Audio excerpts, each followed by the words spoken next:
knowledge is power, but it's only powerful if it's shared. So thinking about how you can take this back to your community. Very cool. And at the end of the workshop, I'll make sure that the slide decks you have access to before you leave, and then also make sure that's uploaded too as well. All right. So our first space for today, we're going to actually jump into an icebreaker energizer. And we're going to split up into some breakout rooms, get to know the folks, the people. We copy and paste it so it's in your chat. There we go. So for our icebreaker, which will be in a room about like maybe 3 or 4 people, you're going to share your chosen name, including the pronunciation, and we're going to talk about why that's important. You're going to share the plant that you feel, whatever plant is making you feel, whatever that might look like or feel like. And then you share something that you recently accomplished, something you are really proud of. It could be something big or something small. You can decide what that looks like when you share. So go ahead and take a moment to think about that. You're like, my accomplishments. I was on Arc Raiders last night. Let's see. I did binge watch that anime, like I said I was going to do. My attendance is on time the first time. Share the plant that you feel. And first and foremost, you're going to share your name, including the pronunciation. So I'll give you a little bit more to kind of think on that.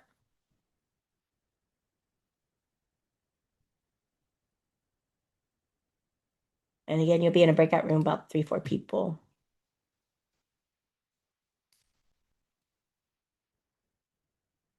And then we'll come back in a few minutes. All right, here we go.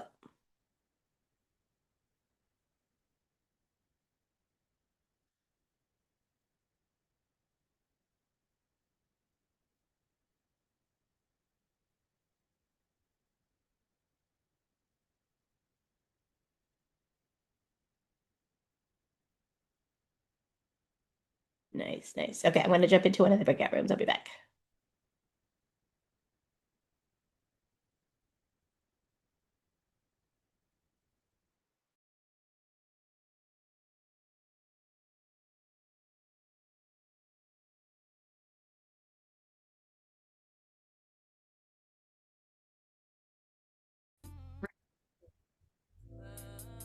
We're giving our folks just a few seconds just to get back into it. Some of us are still coming back from our breakout rooms.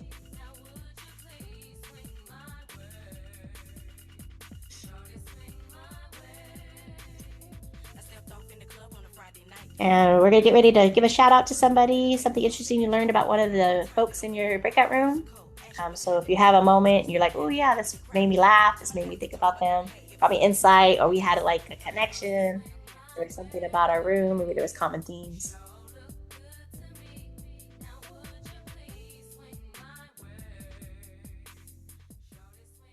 Nice. Welcome, welcome. If you just joined us, we are just coming back from a breakout. We just shared a little bit. The icebreaker is inside your chat again, just for the folks who just joined us, so you got a chance to see what we shared. Nice. Let's go ahead and pass the mic. Let's get maybe 2 or 3 people to share something interesting you learned about somebody in your group, or maybe there was some common themes, some insight. I'll share. Go ahead. So I can relate to Des and the challenge of having a new challenge at work, being recently promoted. I remember when I was first promoted, and just the challenge and the excitement, and just to see the difference you can make. So, for me, hearing that from him was like really exciting. Mm. Thank you so much, Lakita, for sharing. Let's go ahead and pass the mic. Who would like to share next?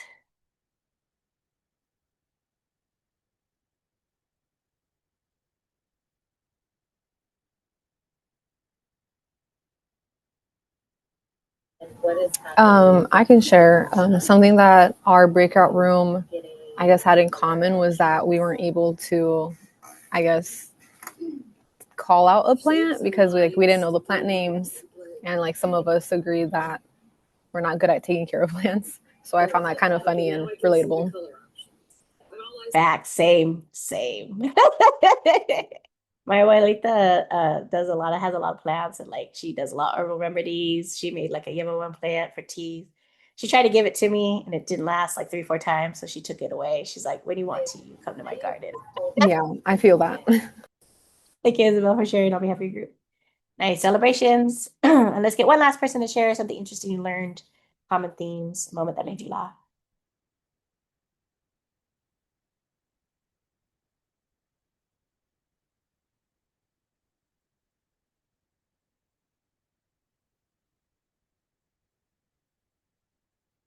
Nice. Maybe the rest of the stories were FBI classified, and that's why they cannot share. If you notice that I am waiting an awkward number of seconds right after I ask a question, and that's on purpose. So you want to wait, go ahead and write this in your notes. You want to wait 7 seconds before you ask an interjecting question or a comment. And this is really important because it's a culturally sustaining practice. Many cultures around the world are taught to reflect first. It's only in the United States where it's conducive that you race to the answer. So you want to give 7 awkward seconds minimum. And if you notice, what research shows is that about the 6 seconds, somebody will jump in. So you want to make sure you're doing that as before you ask an interjected question or comment, and then your students will also pick that up as well. Your staff will pick that up as well during staff meetings. And it's also a neurodiversity practice because everybody processes this information in different ways in different times and spaces. So you want to be able to give that space. So definitely add that to your notebook. Nice. My name is Rosalinda. The I is the E sound. S is like sapphire, so Rosalinda. The plant that I feel right now is a mixture of like an oak tree. I feel very grounded with like a lot of wisdom of people who have passed down knowledge to me, sharing that knowledge, but also mixed with like a 420 plant because I feel like very chill vibes right now. My January was very hectic. I was a lot of on the groundwork for community. And so like I'm in that slow period right now, like hanging out with my nieces and nephews, with my cousins. I haven't seen them in a minute, doing kickbacks on a Friday like we used to back in the day when I was young and not a kid anymore. So it's just like being able to get hanging out with family, I think is really cool. And I just want to be able to kind of name that right now. The times are very heavy for our community, and we're holding the container for our community and for our families and students. And so a lot of this workshop, when we're thinking about lesson planning, what I think about is around agency and autonomy. So when you are feeling like the world is around you and it's heavy, being able to have a sense of agency, I have power, I have ways to navigate my space, my world is really crucial, not just for adults, but for children as well. And so being able to maximize that lesson planning space where children are activating those skills, they're taking on ways and thinking about work in a different way is something that's going to bring that agency and autonomy. And I did a similar activity with my niece recently. And we got a chance to do some bird watching, and she was kind of leading. I was her assistant. I was like, with my resume, why am I assistant? I feel like I should be assistant director. But she was like, stay in your lane, talk to HR about it. And I was like, okay. But just like the power of her leading that space and like learning about different birds, like it was a really important moment because she's doing all this stuff, right? And then she made me a picture, and I'll share it with you at the end. But she made a picture of what she thinks of me, and she drew me in like this big, beautiful regalia dress. And she says, "I love you, I miss you." And she folded it, and she said, "When you get home, read what's on the back, but wait until you get home." And I was like, oh, "Okay, cool." I got home, and it says, "I miss you already, and I love you." And I was like, "Oh, tears! This is not going to get you the extra playtime when you come over next weekend, but thank you." But the reason why I mentioned that is because her mom has recently noticed that she's like feeling a lot of anxiety and a lot of anxiousness. And they've been asking to FaceTime me every day. And the mom was like, "Hey, your Thea has a life. Can't be FaceTiming her every day." And I actually pushed back with her mom. I said, "No, like from a youth development lens, you want to be able to provide that access because things are heavy right now. We don't know what they're going through in school." And so just a simple FaceTime, 20 minutes a day, like we get on, we play games. It allows me to pull away from all the shorts she's watching. I was like, "You need to be watching more PBS." She's like, "What's that?" I was like, "Your mom's not teaching nothing." But we play like little games. She's like, "Oh, I want to play the telepathy game. I want to do the drawing game." And so we're just playing games for like 20 minutes on FaceTime. So the importance of being able to hold that container for our communities, for your staff, your colleagues, families, children. And most importantly, sometimes we often forget for ourselves, right? So I encourage you, call a cousin, call a friend, someone you haven't reached out to in a while, and be like, "Hey, what you doing? Where you been at? Let me holler for $1." Or with inflation right now, maybe $1.50. Inside the slide deck, you'll see just kind of a little bit of just kind of why we do this. Why are those questions a little bit differently? And if you notice, this one has different questions, the color that you feel, funny story from a childhood. If I could have somebody share, what did you notice about those questions and how it changed the way that your conversations happened? What do you notice about how they were framed or how they were written? Let's get maybe one person to share, either in mic or in chat.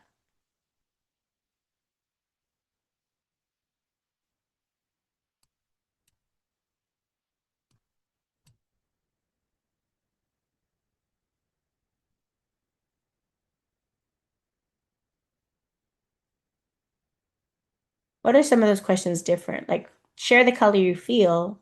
How is that different than share your favorite color?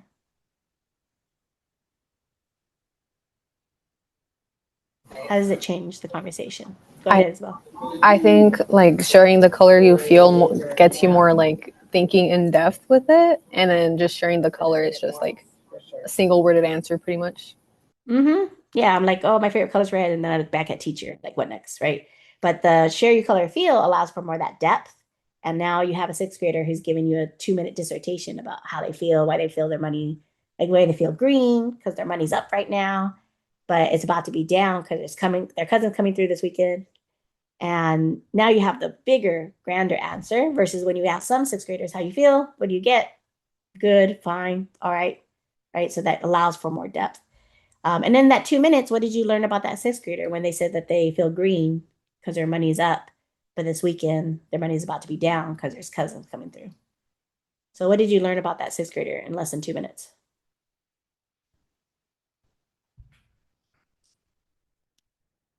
That maybe they don't have the best relationship with their cousin. Yeah, possibly. Or maybe the fact that their cousin comes over and that's a close, intimate relationship, right? That they joke around a lot. So it could be both. Maybe the cousin takes advantage of their monies and go spends it. Or maybe it's like a close relationship. But that's something to be just like, listen for. Like, oh, this is a person in your life, right? Thank you, Emmanuel. Anything else you learned about that sixth grader?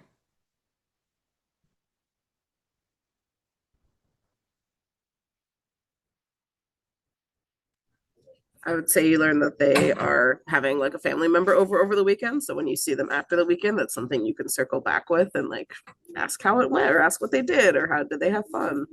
Yeah, like how's your money doing? Was it up or was it down? Like Miss Rosalinda looking bad, right? Or maybe it was like, oh, we didn't do this, and we took some of that money, went to the arcade, right? Just being able to have that follow up, exactly, Natalie. And the importance, along with that, the sixth grader is also has a sense of what it means to be financially stable and financial stability already at 12 years old. So that also tells you a little bit about the context of the world, because what 12-year-old should be thinking about those things, right? So the importance of when we frame questions, it will shift the way that people respond to those questions. So when we're doing our debriefing questions or asking guiding questions, especially during whether it's an icebreaker or within our lesson plans, we want to take time to be intentional about what do I want the responses of this question to be? How could I make it where there's more depth? How could I scaffold some of my questions?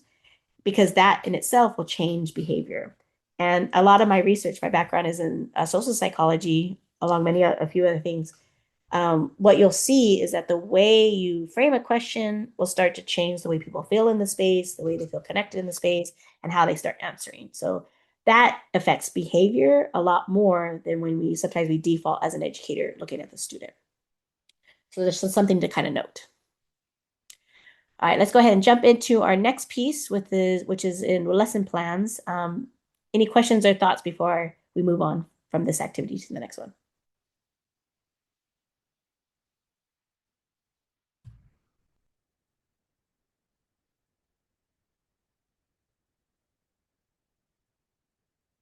Okay, feel free to jump in with some questions and thoughts if you have any. So this next one is that we kind of want to break down a little bit how the importance of variety. So knowing the difference is essential for engagement. So there's 3 different words that we use a lot in expanded learning that I want us to take a deeper look at. So games is one element of programming when you're trying to schedule things. An activity is something separate, and a project is different than activity. What's an example of a game? Feel free to throw it in chat or say it on mic. What's an example of a game that we play with kids?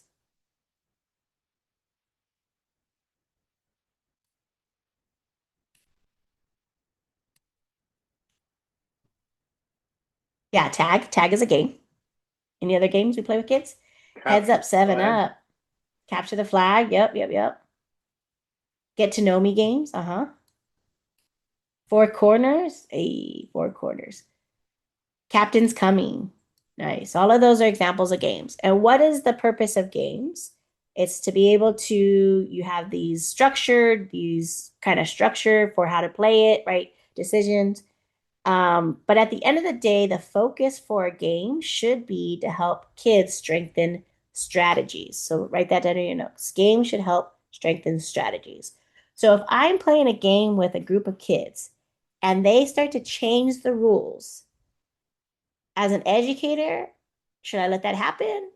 Should it be good? Is it bad? You tell me. What should that do? Should I let it rock? Should I tell them, no, that's not the rules. You need to follow the rules?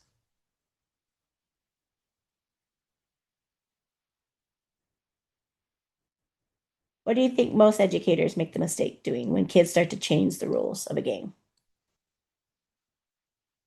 Yeah, definitely change is okay. What do you think the mistake of most educators make?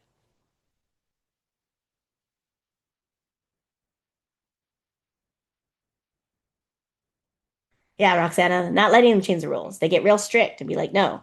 But if the purpose of rules is for them to develop new strategies, that means they're thinking outside the box. That means they're critically thinking. They have critical analysis. That's good. We want to welcome that. Hold on, cat action right now.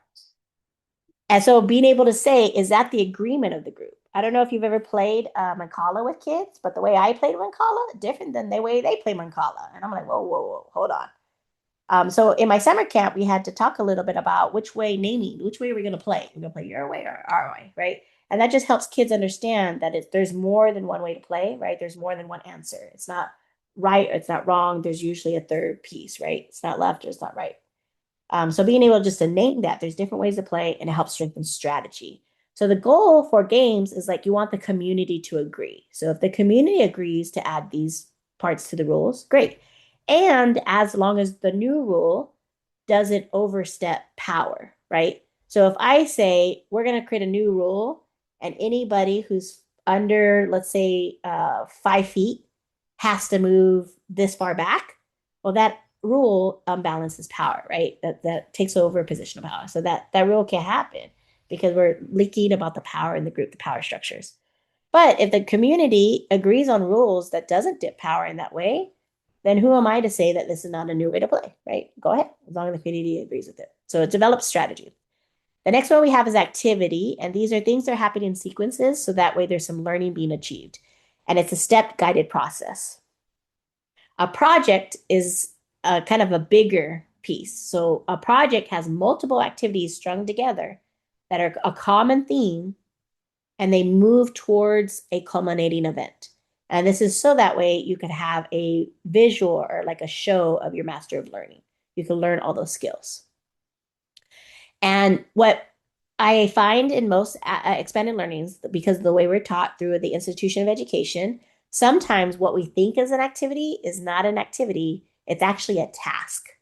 So you want to be aware, be cautious of tasks that are disguised as activities. So let me give you an example of something I saw in a program. So in one program, I saw them making ornaments, and this was during a holiday. The students were given supplies to build the ornament. Educator may ask a few questions like, oh, do you have ornaments at your house? And the students end up building their ornaments and then they show it. And then the students usually finish early and want something to do next. Program classrooms often see these tasks to kind of like show it's a product that they did enrichment. However, it loses opportunity to maximize learning. Based on that definition, how many of you are thinking, oh, shoot, I think we actually do mostly tasks. I don't think we're doing activities. Or you're like, wait a second, based on that definition, Rosalinda, I think we're doing a lot of activities then. Which one do you think it's falling towards?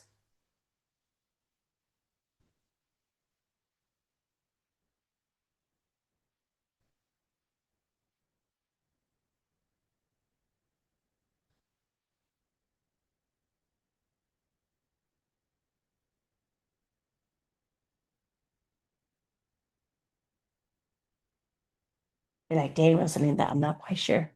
All right, let's try to see what it looks like. So how could you turn this task into building an activity? So it's the same concept, but this time we're going to do ornament building. We're going to have a discussion of how ornaments are used in different cultures and the purpose and what they represent for those cultures. What is common themes that happen? And some of the questions I'm going to ask my classroom, my kids, is how do small details of an object provide a message to an audience? How does it pass on traditions, represent history, storytelling? Then the students are going to do some research, and the goal is for them to build an ornament which represents values of a subculture or community they belong to. Then the ornament that represents, for example, a class community, program, city, a state, family, culture, subculture. Afterwards, after they build this ornament that represents a subculture of a community they belong to, including those values, they're going to present the ornaments with how the construction represents those values and messages. What do you notice about the difference between these two?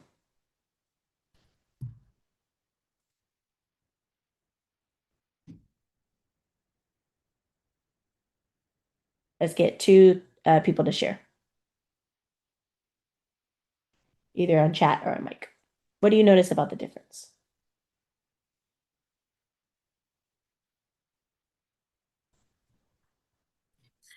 The activity like engages more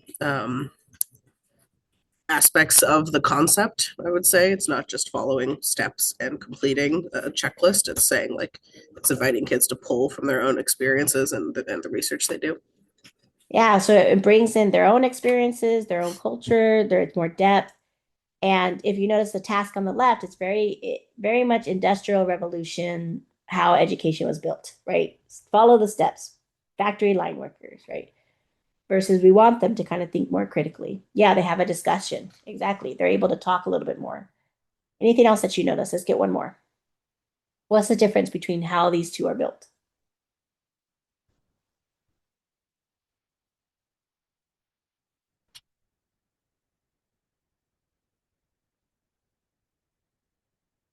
Yeah, exactly. They get to move, bring themselves into the space. So if you notice, if you're doing this task during a specific holiday, then that means only those people connected to that holiday is kind of thinking on that. Or maybe I don't celebrate that holiday, but I'm learning just about that holiday. Versus from an equity lens, now you get to present in any subculture or community you belong to, which could be that holiday if that's what you're jazzed about. But now it opens up the door for more access and pathways, right? You're choosing what it looks like. When the families ask them, hey, Gabriel, what did you do at program today? What did you do in after school? What do you think the difference between these two answers are going to be now?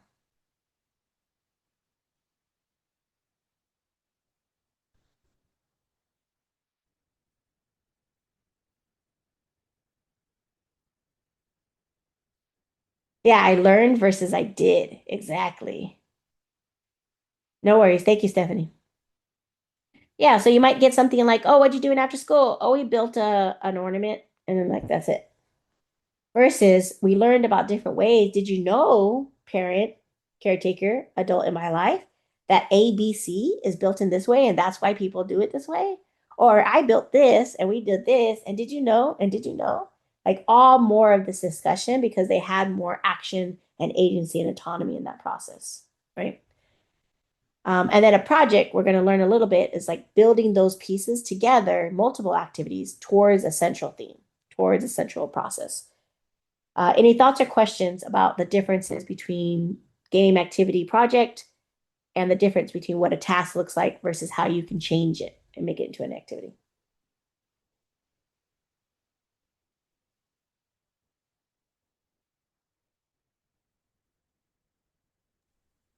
Definitely between task and activity, the biggest thing I see is that with the ornament building, the students are able to relate more to it rather than just, saying, oh, it's a Thanksgiving ornament or it's a Christmas ornament, like a general one. Mm-hmm. Maybe it's more purpose. Maybe they're more motivated because it is something that they're creating that is something that represents them. Mm-hmm. And the most important piece is create access. So as a site coordinator or somebody who might be in a position of power when you're helping supporting your team, these are some of the questions you might run through with your staff member and say, well, how does it create more access? How does it create more pathways for people to find themselves in it? How do you find ways where kids are actually researching and doing more learning so that they too can see the difference? Because again, the institution of education has taught us to do a lot more tasks versus really building out activities. So this is an opportunity to help calibrate them as well. Be like, how could you look at this differently? Thank you, Nana. All right, so you're like, okay, Rosalinda, I got it. I think I feel it. Beautiful, because we're actually going to build an activity and you're going to go in your rooms and you're going to build one together. We're going to test this out. Like, Rosalinda, I think I got it. We're going to find out right now. So inside a template that I'm going to share with you shortly, this is kind of the template what I give folks as a lesson planning. So this is for like a 60-minute activity. And you want your lesson templates to be really easy, accessible to see so that if a sub came in, they could just take a look at it. The actual part of whatever the building is, you can hyperlink that and make it instructions so people actually know what to do for that particular thing. So in this case, you're doing a volcano build. So you would want to hyperlink that. A lesson plan, though, should be this kind of outline of what folks are doing. In the beginning, you should always start with an energizer, and that should take around 5 minutes. And you're doing that because it sets tone and culture, right? It gets the folks settled on a psychology space to kind of transition in. So in this case, we're playing bumper car tag, and I'm thinking about some questions I want to ask. And whenever you build curriculum, go ahead and write that in your notes. You're going to build backwards. You start with a dream, because it's much easier to start with a dream and where you want to go and then build backwards than like write down on your pencil and paper, like, what do I want to do? Just do an icebreaker, right? Because like a lawyer, you can make any icebreaker connect to whatever activity. So in this dream, we're building volcanoes. And if you notice, they're not building volcanoes once. How many times are they building volcanoes?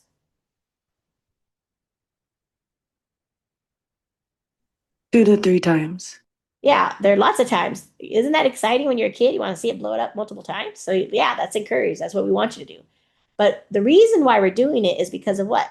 What's the backstory? Why are we building these volcanoes? And this is imaginary, right? PBS didn't call me, but I'm building out some backstory, oral storytelling to get them excited, a purpose. Why are we doing this?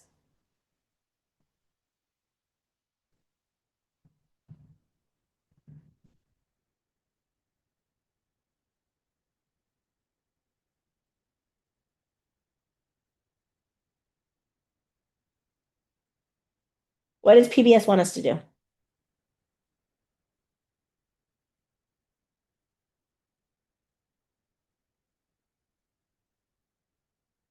It looks like test out a prototype for a DIY kit for volcanoes for kids first or second grade level. Mm-hmm. But what's the caveat? What's the condition?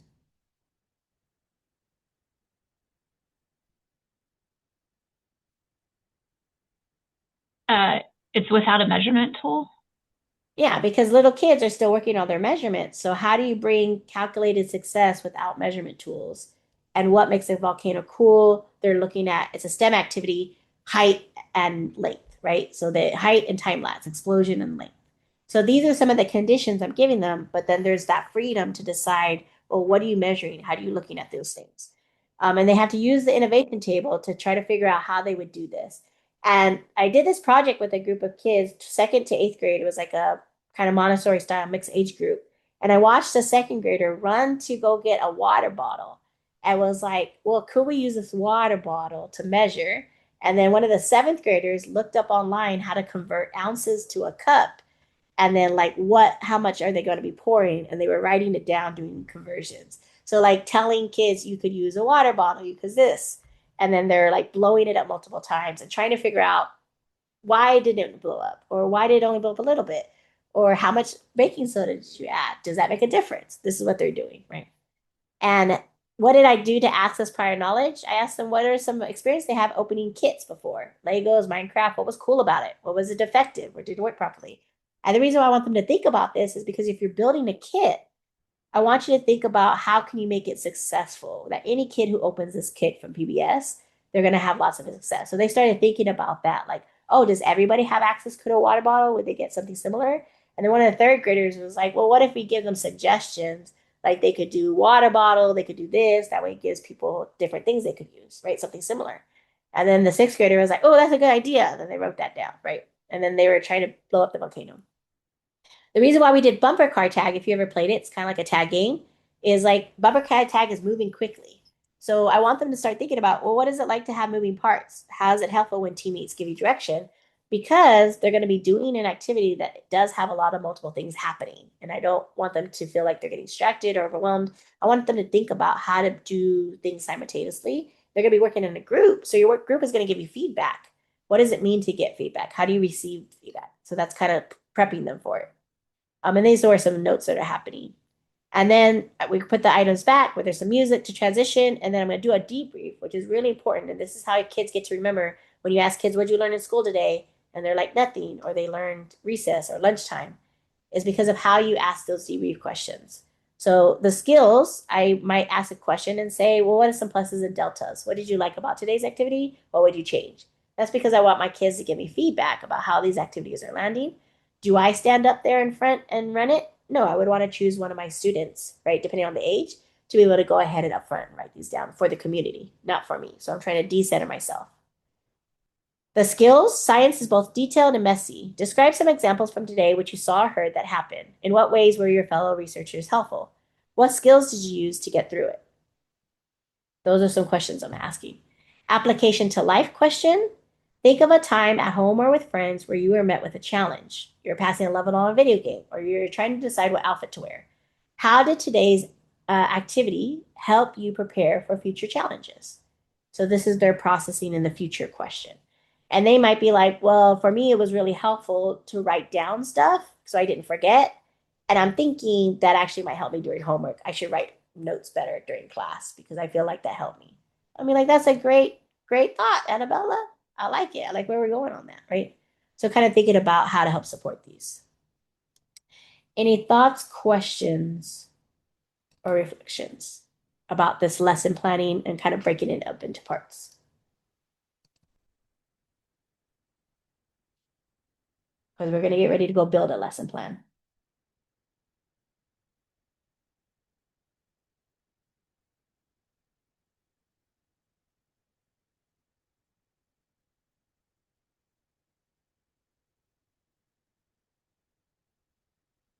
How does it feel? Do you feel like you got it? Give me yeses, give me nos, reactions, happy face, smiley face, thumbs up, kind of, sorta. Okay, what's the kind of, sorta? What question do you have? What's coming to your mind? Because there's likely somebody else No has a particular question. questions, just be excited to try it for myself and see. Oh, nice. You're like, let's do this, Rosalinda. Let's figure this out together. Nice, thank you. All right, so there's two links in the chat. One is the lesson plan slides for today, and then one is the actual lesson plan. So let's take a look at this lesson plan. So the lesson plan looks just like this. We have some empty copies. So if you're like, oh, Rosalinda, I wish I had another example. Here's another example I did with a group of kids. We learned this was the problem solving for vacation volcanoes. This is one where we started with like doing Dias Muertos and we're like talking. What I want you to do is I want you to go to File, Make a Copy, and add the copy to your Google Drive or to your space. That'll help you be able to write and jump in it because it's not shareable, editable. It's you have to make a copy. So make a copy. Even if you're like, oh, I can't make a copy, it's not working, don't worry. Write it down on your notes. You're going to be with a group of people to help you. I want you to try to figure out these pieces and add these sections and make your own lesson plan with the group that you're with. So think of a random grade. Think of how you might fill this out. And what do you start with first? Who remembers? What do you start with first? A dream. Start with the dream. Exactly, Nay. So what would you want to do something cool with kids? Imagine Rosalinda gave you and your team a $5,000 budget. What would you want to do with kids? Start with the dream and then build backwards. Any thoughts, questions, or reflections before we jump into this activity with our group of people? I just have one question. At the bottom of the lesson plan template, it has an objective and an activity. We're not doing that. We're doing our own. Oh yeah, I wouldn't worry about that, like objective and this part right here. Just focus on actually building it with your team. So you're going to build Right. one lesson with your team. But is the lesson about like the DDLM and their stories and how they live on, or something that we choose on our own? You can choose on your own because if you don't want to do Dios Muertos because you're like, I'm not really familiar with that, then you could just build something on your own. Okay, thank you. Great question. Thank you, Nate. Any other questions, reflections before we get started?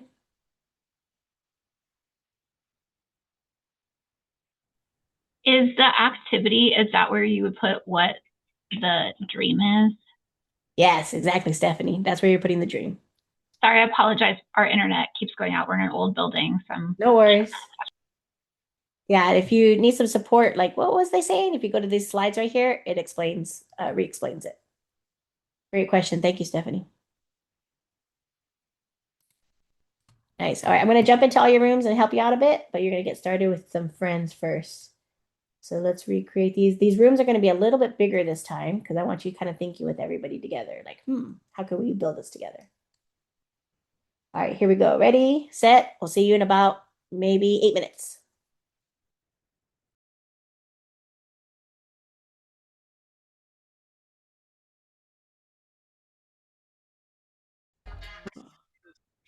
Welcome back. Welcome back. Hopefully you're like, oh, Rosalinda, that was easy. Or Rosalinda, we were struggling. Where were you? You said you were going to visit us. You lied. The first thing I wanted to do is just like test out what your activity was. And I was able to work with a group. So they're going to be my baby co-facilitators with me because I helped them tease out their idea. Every time they came up with an idea, I was like, is that still a task though? And I helped them tease that out. And it's hard because this is the way we were taught education. This is the way we're taught how to do activities with kids. And we're updating our research with a 2026 lens, right? Very cool. So who would like to tell us, what was your dream? What was the dream activity that you built? Let's test it out together as a community.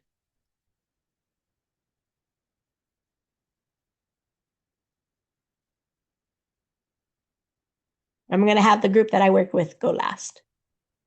You're going to help them tease it out.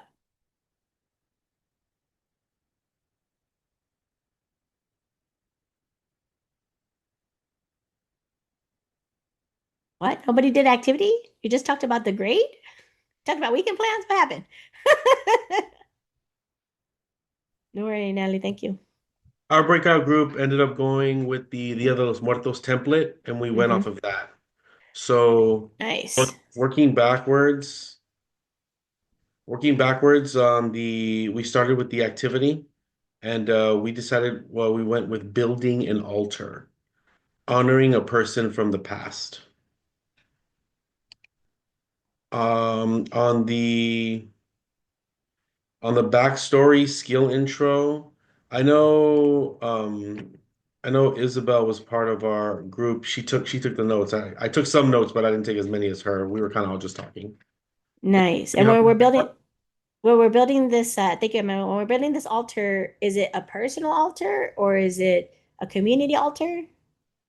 It's an altar honoring anybody from the past, not just family or community. It's anybody. We did first start with family, Nice. So but we you thought pushed that it was out a bit. yeah, it was maybe too personal. Maybe the students wouldn't buy into it because it's so close to home. So we ended up turning it into anybody. So we kind of I came up with the example of if it's anybody, then like Kobe Bryant, all the murals in LA, that's something that we can speak to.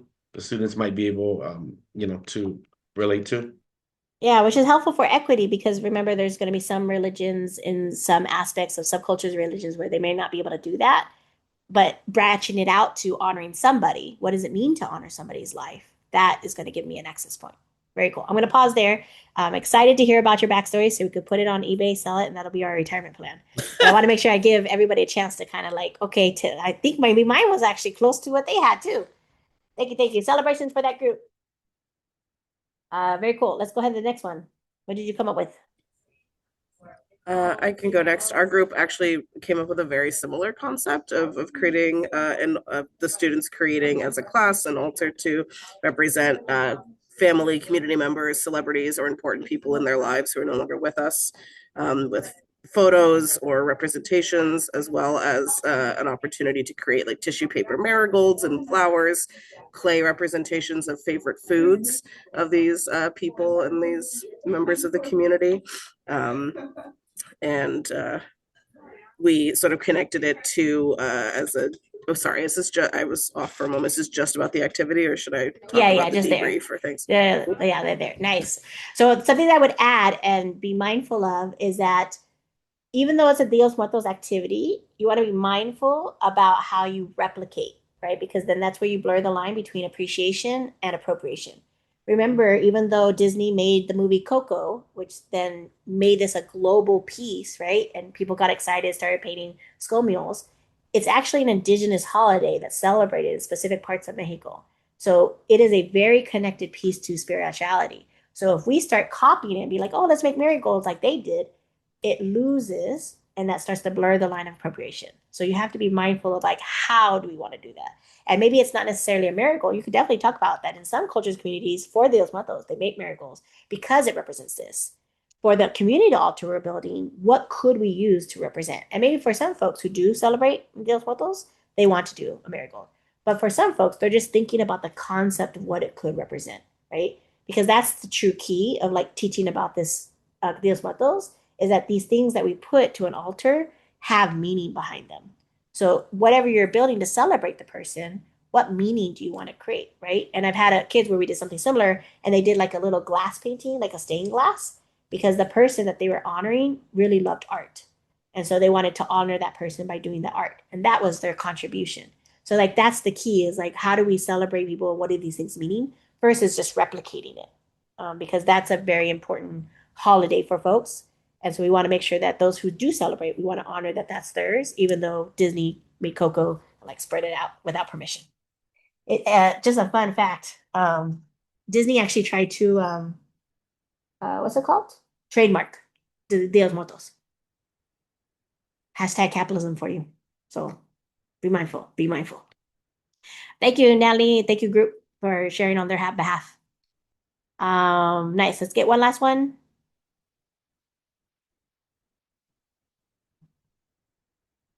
Or actually, if I can I have my group that I was with share? Can you share a little bit about that process, about how I was teasing it out and something that you learned about that process?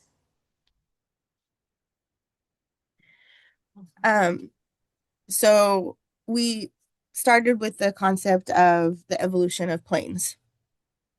So then Rosalinda was like, okay, is that still a task or is it an activity? So it was still more of an activity. So then she was helping us kind of expand on that. So we came up with, okay, the different kinds of airplanes that, are available to us. And then I started thinking more of the timeline of the airplanes and how, they have evolved, but that was still part of the task. So then we started expanding a little more. So kind of seeing the different types of airplanes or aircrafts that we have, like passenger planes, cargo carriers, and, like even jets. So we would give the kids the activity to build like three different planes, and they would kind of experiment on, okay, we're building a passenger plane, so we need to have passengers in it. So how can we build that? How far can that go? And how heavy does it have to be? If you're building like a cargo carrier, okay, that has like really no seats for passengers, so you don't have passengers. So just the different ways, that we can kind of just, expand on that. Nice, Claudia. And then from our group, could be Claudia, Share, or anybody from our group. Are they just researching the evolution of planes in the United States, or where else are they researching?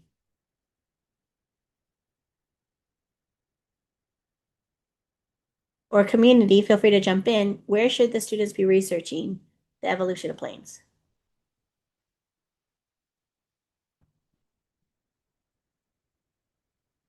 Are they just focusing on the United States?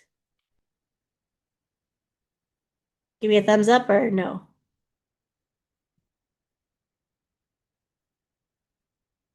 Like, I don't know, Rosalinda, is this a trick question? The I don't, answer would go ahead, Claudia. I would say no. It can be like, or definitely like other countries, how their planes or how they build their planes to benefit them, or, how it applies to what they need to transport. Yeah, so like they're looking at not just the evolution in the United States, but other countries. What does planes look like, technology in 2026 in other spaces? And they're not just building three planes for three different conditions, like cargo or not, but also we talked about they have to choose a location. So does one group choose Canada? Does one group choose Florida? And you have to think about the weather patterns out there. So how would it be under those conditions, right? All of that is going into it. And in the beginning, the first idea was they're going to build airplanes. Task or activity? Task, right? And then they said, well, let's add different materials. That's still a task. Well, let's go to the airplane museum. Still a task. And then we started teasing it out more. I'm like, well, what is the evolution? What is a cargo? Now we have an activity. Because when you ask those kids, what'd you learn in after school? They're not going to say I built planes. Did you know that if you built planes like this, or did you know that different planes are used in different places? Did you know in Tokyo right now they're building planes like this? Now they have a lot more language to talk about their learning versus I built planes. Right? Nice. Clap it up for each other. Go ahead and wipe the sweat off the brow. Like, whoa, Rosalinda. That pushed my learning a little bit. What I want to end with before we get ready to debrief is just showing you a little bit about what that project-based learning. So now that we kind of have a better feeling of that task, what a difference between a task and activity looks like, I want us to think about how do you build tasks together towards a theme, and that creates a project. So when you're thinking about project-based learning, you want to again still build backwards, and you want to think about, well, what is the accumulated event? What do I want them to decide it to be? What's the cool thing that they're going to be showing in a purposeful and authentic way? Then you're going to build little activities that combine together like branches of a tree, and each of those branches are going to strengthen a skill to help them prepare for this event. The skills are going to be introduced to help them move through that learning. And the hook is the start of the story. How do you get kids excited about this project? And projects should last at least 4 sessions. Write that down in your notes. They should last at least 4 sessions because you need to have time to master learning. If there's not at least 4 sessions, then they're not going to be able to have some time to master learning. I've had some projects go 8 weeks. I've had some projects go 8 months where we built life-size Mario Kart. And we started with little cardboard little cars. And we ended with a life-size Mario Kart with like Peach made an appearance. Yoshi was there. It was cool. The 6th graders built it for 1st graders. But that took 8 months to build, right? So projects can be as long as you want, as long as they're minimum 4 sessions. So what could this look like, Rosalinda? We want to make sure that over time, the project base allows for folks to build masteries. We want to make sure that you transfer facilitation. So in the beginning, there might be a little bit more me facilitation, maybe like a 70-30, but towards the end, it should be a good 90 them, 10% me, because they're building these skills along the way. And they need to demonstrate their learning in some degree. And I appreciate this definition. In education, scaffolding refers to a variety of instructional techniques to move students progressively towards stronger understanding. So that's what the whole point of these skills are, is to help strengthen and build their understanding. So here's an example of a poetry jam that I did with my students. This was with 3rd graders. So that's the cool idea I have. I want them to do a poetry jam. They have to rehearse. We did some final edits. We did a flash mob poetry where they choreographed a dance when we were on a field trip to some poetry they've written. And why do you think I would have them do a flash mob connected to their poetry that they wrote on a field trip in order to prepare for this poetry jam? Why would I do that? How does that connect to poetry?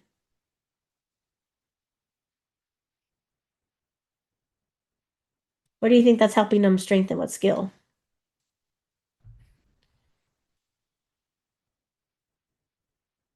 Has anybody seen a flash mob? Been a part of a flash mob? Seen a flash mob on Instagram? What skill does that strengthen? Why would they need this for their poetry jam?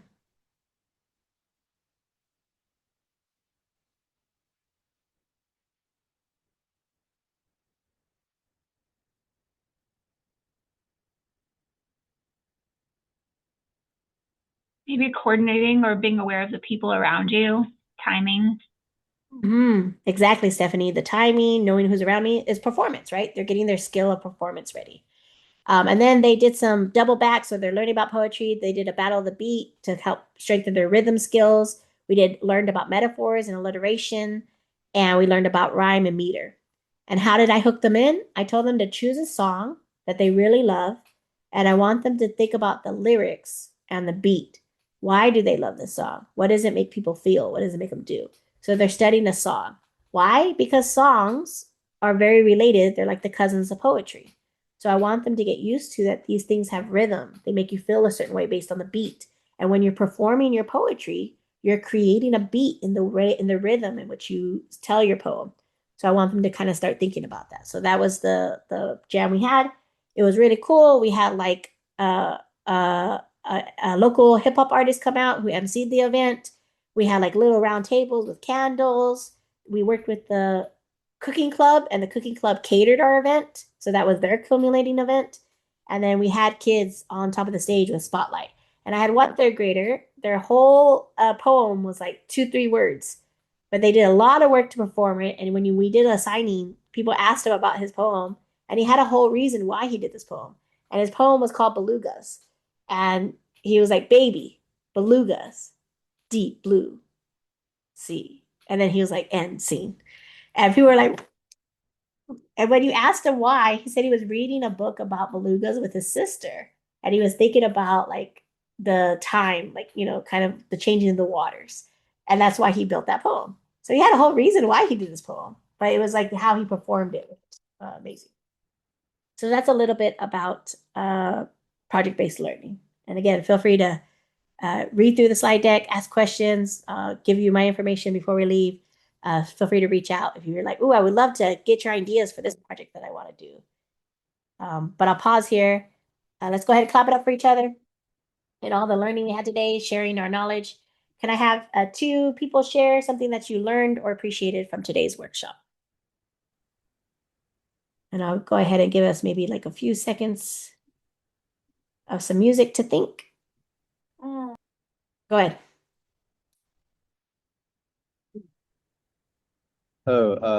Sorry I came late. My name's Evan. Hey, Evan. Hey guys. Thank you. Thank you for joining us. Yeah. Thank you for having me.